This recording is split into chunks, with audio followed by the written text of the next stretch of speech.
आज के समय में सबसे बड़ा जो धन है वो स्वास्थ्य है। इस कोविड काल में अभी हम लोगों ने देखा कितनी मौतें हुई, कितने लोग बीमार पड़े, अस्पताल पट गए, बेड नहीं थे अस्पतालों में, लोगों को ऑक्सीजन की किल्लत हुई। ऐसे में खुद को स्वस्थ रखना एक बहुत बड़ी चुनौती साबित हो गई।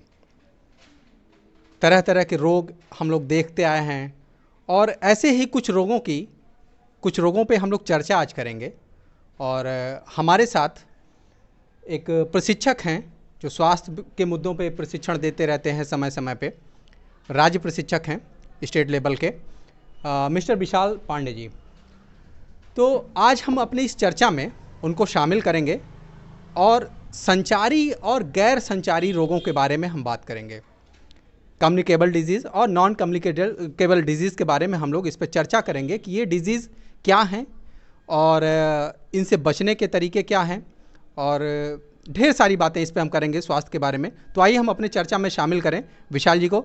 सर, आपका बहुत बहुत स्वागत है हमारे चैनल गांव गाथा पे। जी, बहुत अच्छी बात है। गांव गाथा चैनल जो है विभिन्न मुद्दों पे लोगों के साथ चर्चा करता है और लोगों को जानकारी दे रहा है। इसके लिए आप और आपकी टीम बधाई के पात्र हैं। जी, तो अभी सर हम लोग प्रश्नों की श्रृंखला शुरू करते हैं, परिचर्चा शुरू करते हैं और जानना चाहते हैं कि सबसे पहले आप थोड़ा सा हमारे दर्शकों को ये बताइए कि ये जो अभी हमने एक बात कही कि गैर संचारी और संचारी रोग, तो थोड़ा सा ब्रीफ करिए, इसको थोड़ा एड्रेस करिए हमारे दर्शकों को कि क्या हैं ये।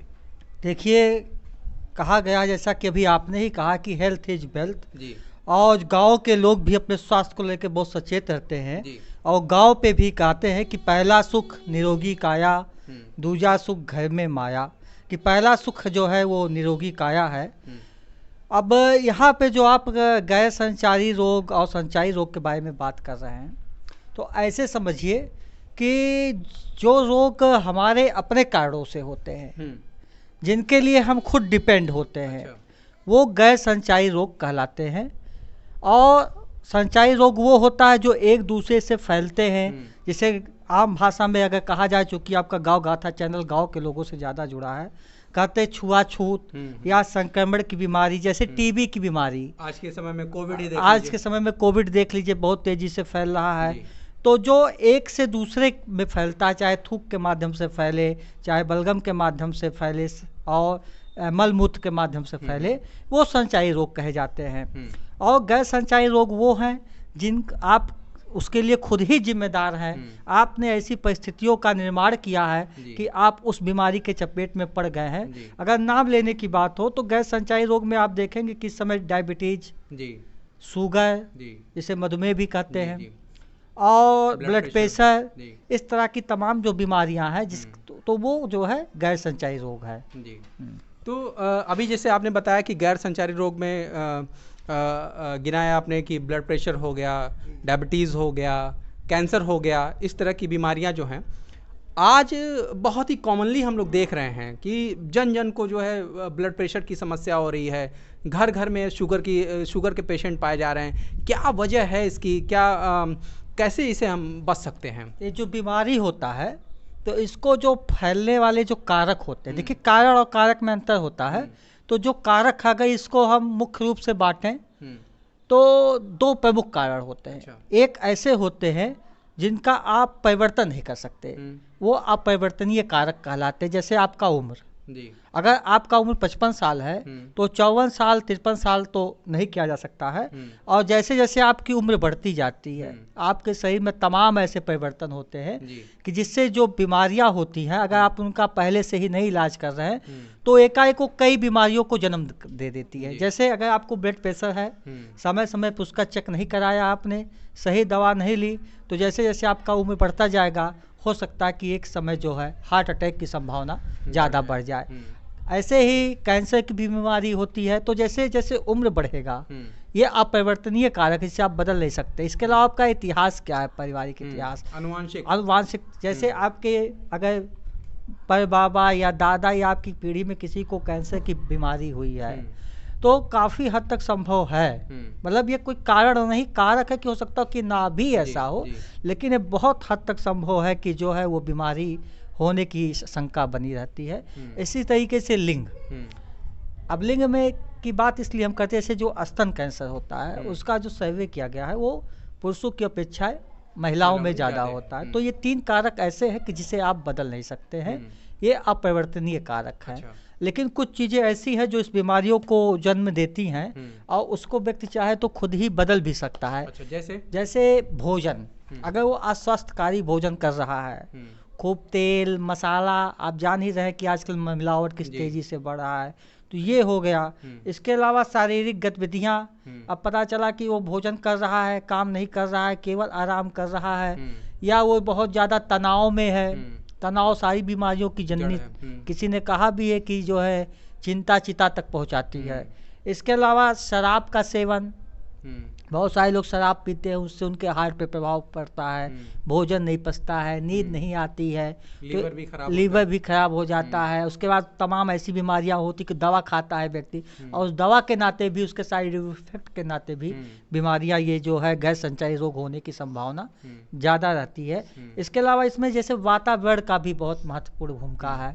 तो अगर कोई व्यक्ति जैसे गंदी बस्ती में है, वहाँ का वातावरण नहीं सही है, घर के सामने उसके जो है गंदगी है, या ऐसी बस्ती में है जहाँ के लोग शाम को 5 बजे एक बार बैठ के शराब पीते हैं, तो ये सब चीज़ें ऐसी है कि व्यक्ति को बीमार कर सकती हैं, लेकिन इसको बदला जा सकता है, इसलिए परिवर्तनीय कारक है। तो ये 2 प्रमुख हमने आपको बताया कि कैसे गैर संचारी रोग होने का जो प्रमुख वजह है वो ये दोनों किस प्रकार से है।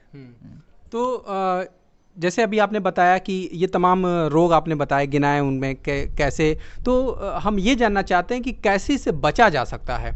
जो जैसे मान लीजिए आपने कहा कि कैंसर का नाम आपने लिया, तो क्या हमें समय समय पे अपने फुल बॉडी चेकअप कराने चाहिए, या कौन कौन सी जांचें ऐसी करानी चाहिए जिससे हमें अपने शरीर के बारे में टाइम टाइम पे पता चल सके कि कोई कमी तो नहीं चल रही है हमारे शरीर में। जी, जैसे आपने देखा होगा कि जब भी लोग तैयार होते हैं तो कभी मंदिर जाने के लिए तैयार होते हैं, कभी घूमने के लिए तैयार होते हैं। क्या कोई कभी ऐसा भी हुआ कि बिना बीमार हुए ही डॉक्टर के यहाँ जाना चाह रहा हो?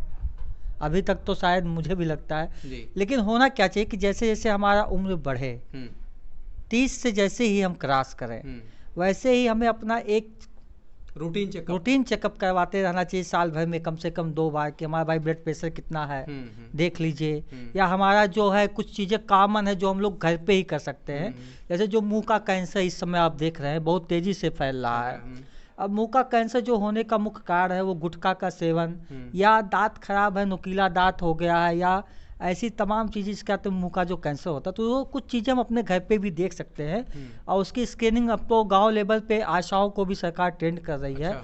और ये अमूमन हम भी कर सकते हैं कि एक बड़ा सा शीशा ले लें, अपना मुंह खोल के बड़ा सा देखें उसमें कि कहीं कोई दाग धब्बा है, स्क्रैच, या कोई ऐसा परिवर्तन जो अभी तक नहीं था अचानक हो गया है।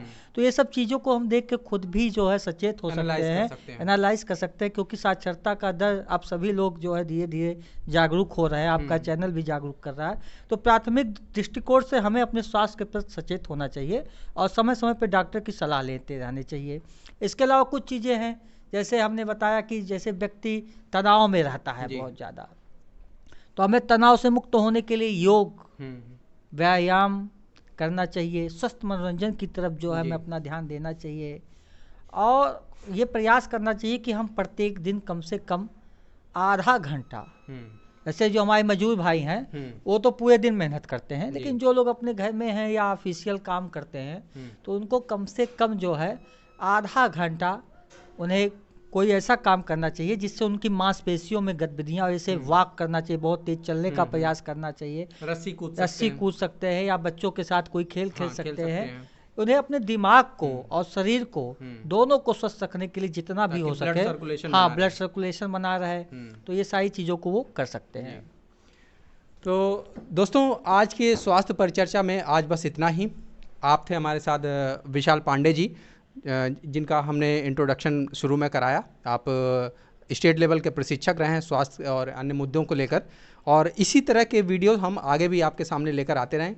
तब तक के लिए आप बने रहिए गाँव गाथा के साथ। मैं हूं धर्मेंद्र पांडे, बहुत बहुत धन्यवाद।